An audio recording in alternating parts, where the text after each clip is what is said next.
আসসালামু আলাইকুম, স্বাগতম হোসেনপুর স্বপ্ন একাডেমিতে। আজকে আমরা আইসিটি পঞ্চম অধ্যায়ে ধারার অ্যালগরিদম নিয়ে কথা বলবো। একটি অ্যালগরিদমের মাধ্যমে আমরা ধারার সকল অ্যালগরিদম শেষ করতে পারবো। আমরা এখানে প্রথমে একটি অ্যালগরিদম দেখবো। আর প্রশ্নটা হচ্ছে 1 + 2 + 3 + 4 + ... n, অর্থাৎ n সংখ্যক সংখ্যা আছে, ধারার যোগফল নির্ণয়ের অ্যালগরিদম। আমরা যদি এই একটা বুঝতে পারি তাহলে ধারার সকল অ্যালগরিদম পারা সম্ভব। আমরা প্রথমেই অ্যালগরিদম শুরু করি। যারা আমার পূর্বের ক্লাসগুলো দেখছো তারা অবশ্যই অ্যালগরিদম কেমনে লিখতে হয় এটা সম্পর্কে ধারণা আছে। যদি না দেখে থাকো তাহলে পূর্বের ক্লাসগুলো অবশ্যই একটু দেখতে হবে।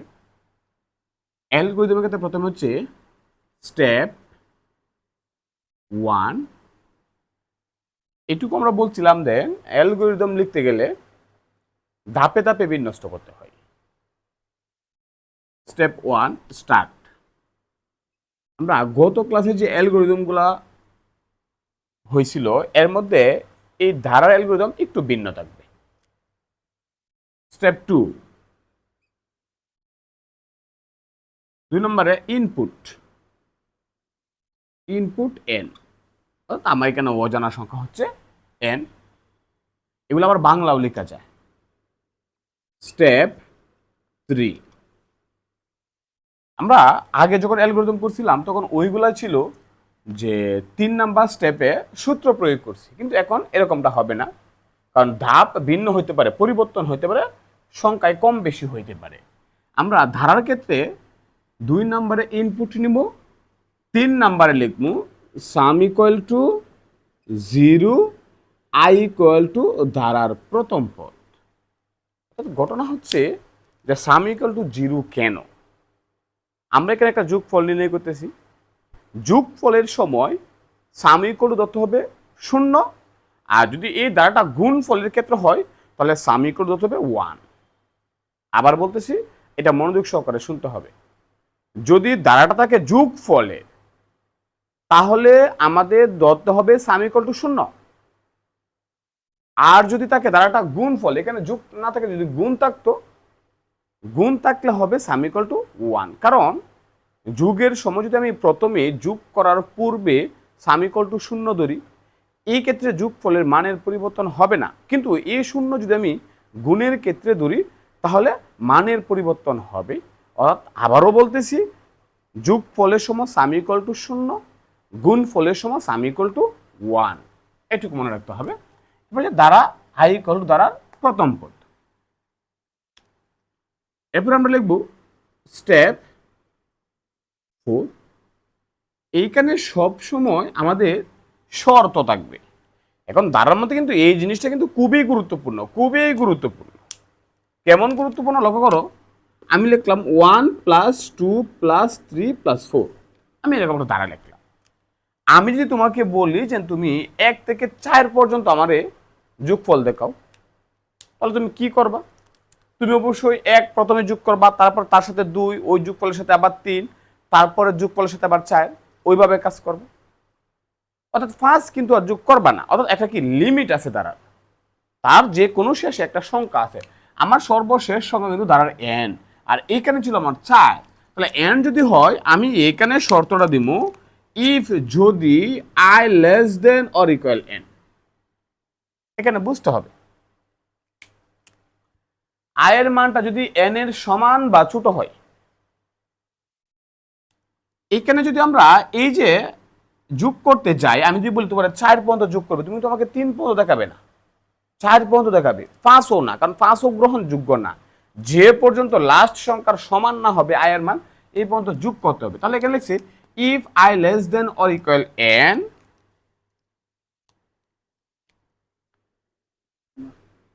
এখানে ইয়েস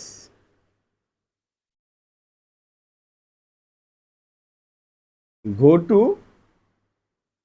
আমি একটু পরে বলতেছি, এখানে একটু অল্প জায়গা রাখছি, এটা পরে বলবো আমরা। 2 নম্বরে লিখেছি নো। এবার এখানে শর্তটা কি বুঝতে হবে। আবার আমি বলতেছি i less than or equal n, যদি আয়ের মানটা এন এর সমান বা ছোট হয় তাহলে কিন্তু আমরা তারে আবার কি হতে হবে, সংখ্যা বৃদ্ধি করতে হবে, যোগ করতে হবে, এমন কিছু হবে। আমি পরে স্টেপটা লিখতেছি একটু বোঝানোর সুবিধার জন্য, কারণ এই জায়গাটাই ধারার ক্ষেত্রে খুবই গুরুত্বপূর্ণ। আমি এখানে 5 নাম্বার ধাপে লিখতেছি sum equal to sum plus I এবং I equal to I plus 1। আমি এইটুকু বুঝাবো। আবার কোনো কারণে যদি আয়ের মান এন এর ছোট হয় তাহলে কিন্তু আমরা আসবো ফার্স্ট নাম্বার স্টেপ। তাহলে go to step step 5। Go to step 5। আর যদি নো হয় step 6 print sum, step 7 end. আমি আগে লিখে দিয়েছি তারপরে বুঝাবো। এখন দেখো সবাই ভালো করে বুঝো, এখানে প্রশ্ন করছে আমি দ্বারাটা কি পর্যন্ত যোগ করতে পারবো, এন পর্যন্ত। এন আমার একটা অজানা সংখ্যা। তাহলে এখানে এসে আমি প্রশ্ন করলাম ইফ যদি আয়ের মানটা কি এন এর সমান বা ছোট হয়, যদি ছোট হয়ে যায় তাহলে আমরা কি করব, ইয়েস গো টু স্টেপ 5। কোথায় যাবো, ফার্স্ট নাম্বার ধাপে যাবো। ফার্স্ট নাম্বার ধাপে গিয়ে কি করবো আমরা, এই যে সাম ওই সূত্র বলামু, তারপর সে কত, আমরা সামের সূত্র আমরা জানি, সাম equal to sum plus I, এটা সামের সূত্র, যারা জানো না তারা শিখে নেও। আর এরপরে নিচের যে অংশটা এখানে লক্ষ্য করো, এটা হচ্ছে কি আসলে ধারাটা কত করে বৃদ্ধি পাইতেছে। এখানে লক্ষ্য করো 1 2 3, ধারার কিন্তু নিয়ম আছে। তুমি যদি 2 নাম্বার পদ থেকে 1 নাম্বার পদ বিয়োগ করো তাহলে কত হবে 1, 3 নাম্বার পদ থেকে যদি 2 নাম্বার পদ বিয়োগ কত হবে 1, অর্থাৎ প্রতি ক্ষেত্রে ধারাটি 1 করে বৃদ্ধি পাইতেছে। তো এখানে আমি লিখছি i equal to i plus 1, অর্থাৎ সব সময় নতুন একটা আয়ের সাথে 1 বৃদ্ধি পাবে। আমার প্রথমটা 1, তার সাথে 1 যোগ করলে 2 হবে, এই 2 এর সাথে আবার 2 1 যোগ করি 3 হবে, 3 এর সাথে আবার 1 যোগ করলে কত হবে 4 হবে, অর্থাৎ 1 করে বৃদ্ধি পাইতেছে। আমি এটা লিখছি। যদি কোনো কারণে এখানে আমি এটা এইভাবে লিখি তাও কিন্তু হবে, এটা পরে আমরা সি প্রোগ্রামে আরো নিয়ে আলোচনা করব, বিভিন্নভাবে থাকতে পারে, কিন্তু আমরা আপাতত এটা শিখি। এটা হচ্ছে ধারার ব্যবধান। আচ্ছা, এরপর হচ্ছে কি লক্ষ্য করো যদি নো হয়, হ্যাঁ ইয়েস তুমি বলছো আয়ের মান ছোট হলে সে কি করবে, যোগ করবে, ধারার আবার একটা মান কি করবে, বৃদ্ধি করবে, এমনটা হবে।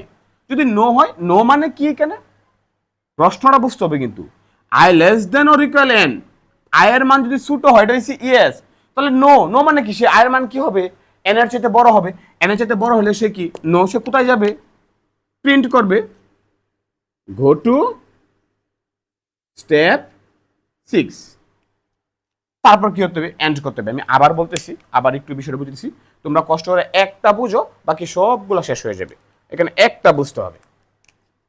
আমি মনে করো কোনো কারণে এরকম একটা আমরা প্রশ্নে আসলাম যে এই সংখ্যাগুলো আমাদেরকে যোগ করতে হবে। তো যোগ করলে আমরা কি করব, স্বাভাবিকভাবে যদি বলি আমরা 1 যোগ করলাম, সাম প্রথম সাম হবে কি 0, সাম ইকুয়াল টু সূত্র হচ্ছে সাম প্লাস আই, বুঝো ভালো মতন। প্রথম সাম 0, তারপরে এই যে এখানে 1, এটা সূত্র কি সাম equal to sum plus I. তো এটা কোন সাম, পূর্বেরটা 0, আই কোনটা প্রথম 1, তাহলে যোগফল কত হলো 1। এখন যদি দ্বিতীয়টা যোগ করি তাহলে কি করতে হবে S1 প্লাস আই। এইভাবে আমি এই আয়ের মানটা কত পর্যন্ত যোগ করবাম, 1 করে যাইব, 2 3 4 এভাবে যাবে। 5 কে আমি যোগ করব না। স্যার কেন যোগ করব না, কারণ হচ্ছে আমাকে এখানে লিমিট দেওয়া হয়েছে 4 পর্যন্ত যোগ করতে হবে। যদি এর চাইতে বেশি যোগ করি আর হবে না, আমি 4 পর্যন্ত যোগ করার পর যে যোগফলটা হবে এটাই হচ্ছে আমার আউটপুট। যদি কোনো কারণে আমি এর চাইতে বেশি যোগ করি এটা আমার আউটপুট হবে না। এখানে এই জিনিসটাই বুঝো, আমাকে বলছে আয়ের মান কি হইতে হবে, এন এর সমান হইতে হবে। যদি বড় হয়, নো বলার অর্থ হচ্ছে কি আয়ের মানটা এন এর চাইতে কি হয়ে গেছে, বড় হয়ে গেছে।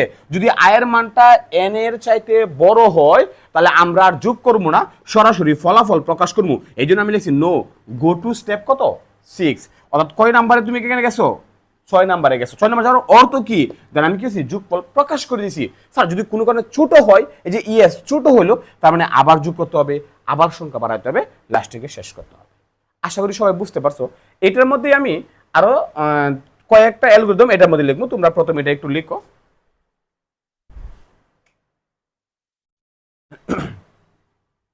আশা করি বুঝতে পারছো। যদি কোনো সমস্যা হয় অবশ্যই আমাকে কমেন্ট বক্সে জানাবে, আমি চেষ্টা করব আগামীতে এই ক্লাসটা আরও ভালো বোঝানোর জন্য। যদি কারো বুঝতে সমস্যা হয় আমি আরেকটা দ্বারা দিতেছি, আমি এইটার মধ্যে বুঝাবো কি পরিবর্তনটা হবে, তোমরা লক্ষ্য করবা। আমি আরেকটা দ্বারা দিলাম 2 4 6 8 ডট ডট n, দ্বারার মধ্যে পরিবর্তন আসছে, লক্ষ্য করো সবাই। এই যে দ্বারা, এই যে আমার প্রথম অংশটা ঠিক থাকবে, দ্বিতীয়টাও ঠিক থাকবে, 3 নাম্বারটা একটু পরিবর্তন হবে। কেমন পরিবর্তন হবে? আমরা বলছিলাম 3 নাম্বার স্টেপে সাম ইকুয়াল টু 0 এবং কি লিখতে হবে, আই ইকুয়াল টু দ্বারার প্রথম পদ। লক্ষ্য করো দ্বারার প্রথম পদ এখন কত? 2, আমি লিখলাম 2।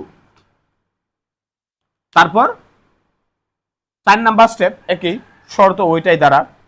এখানে একবার যদি এইটুকু শিখতে পারো পরে সহজ, একবার প্রথমবার কঠিন, তুমি প্রয়োজনে একের অধিকবার একটা করো, তারপর দেখবেন ঠিক হয়ে গেছে। আগের মতোই আবার আমি একই সিস্টেম বারবার বোঝানোর চেষ্টা করতেছি। আমাকে বলছে দ্বারা n পর্যন্ত যোগ করতে হবে। n পর্যন্ত যদি যোগ করতে চাই, তাহলে আমার কি করতে হবে, সর্বশেষ সংখ্যা n, এর বেশি যোগ করা যাবে না। তাহলে আমি এখানে প্রশ্ন করছি আয়ের মানটা কি হইতে হবে, n এর সমান হইতে হবে। ক্যামেরাটা মনে হলো আছে, n এর সমান হবে। তো এই যে আমি যখন আয়ের মানটা ছোট হবে তখন কিন্তু আমার কি করতে হবে, আবার যোগ করতে হবে, আয়ের মান আরো এক বাড়াতে হবে। কত পর্যন্ত আমরা যোগ করব? যতক্ষণ পর্যন্ত আই এবং এন সমান না হবে। যদি কোনো কারণে আয়ের মানটা এন এর চাইতে বড় হয়ে যায় আমরা যোগ করব না।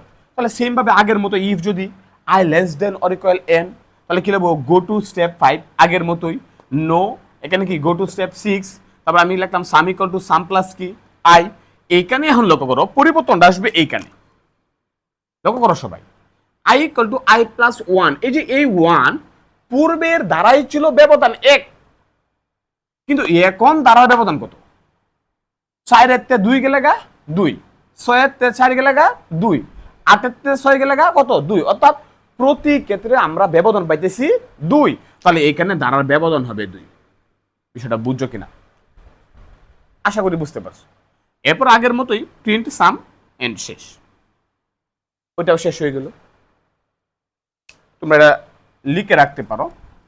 এরপর যদি আমরা আরেকটা দ্বারা বুঝি, এটার মধ্যে ব্যবধান অন্য ভিন্ন থাকতে পারে, অনেকগুলা হইতে পারে দ্বারা। তুমি একটা বুঝলে বাকিগুলা শেষ। আমি আরেকটা লিখলাম যে 5 প্লাস, দ্বারার ব্যবধান বেশি দেই, 2 না 3, তারপর 7 11 প্লাস ডট ডট n, সংখ্যায় কম লিখলাম। যদি আমার পরীক্ষা এটাই আসে যে ওই দ্বারাটার অ্যালগরিদম লেখার জন্য বলা হয়, তাহলে আমি কি করব? আবারও বলতেছি, স্টেপ 1 স্টার্ট, কোনো পরিবর্তন নাই। স্টেপ 2 ইনপুট n, কোনো পরিবর্তন নাই। Step 3 sum equal to 0, I equal to দ্বারার প্রথম পদ। এখন লক্ষ্য করো তো দ্বারার প্রথম পদ কত? 3। তাহলে এখানে আমি কি লিখবো? 3 লিখবো। তারপর শর্ত এইটাই, আগের মতোই একই, পরিবর্তন নাই। তুমি একটা শিখলে বাকিগুলো হয়ে গেল। এই লিখার পর এই যোগ করলে কোনো পরিবর্তন নাই। পরিবর্তন কোথায় আসবে? এখানে আসবে। দ্বারার ব্যবধানটা কত? এখানে 7 থেকে 3 যদি তুমি বিয়োগ করো কত হবে? 4। 11 থেকে যদি আমরা 7 বিয়োগ কত হবে? 4। অর্থাৎ আমরা বুঝতে পারছি দ্বারা ব্যবধান কত? 4। প্রতি ক্ষেত্রে 4 করে বৃদ্ধি পেতে হবে। এখানে আমরা লিখবো I equal to I plus 4। বাকি সবটা ঠিক আছে। আশা করি কোনো সমস্যা হবে না, সবাই বুঝতে পারছো। এখন এই ধারার মধ্যে কিন্তু পাওয়ার থাকতে পারে, উপরে পাওয়ার 2 3 এমনও কিন্তু থাকতে পারে। এটা তো আমরা পাওয়ার ছাড়া বুঝাইছি, পাওয়ার সহ কিন্তু থাকতে পারে। ওই ক্ষেত্রে আমরা কি করব? দেখো সবাই লক্ষ্য করো, আমি পাওয়ারটাও একটা বুঝিয়ে দিতেছি।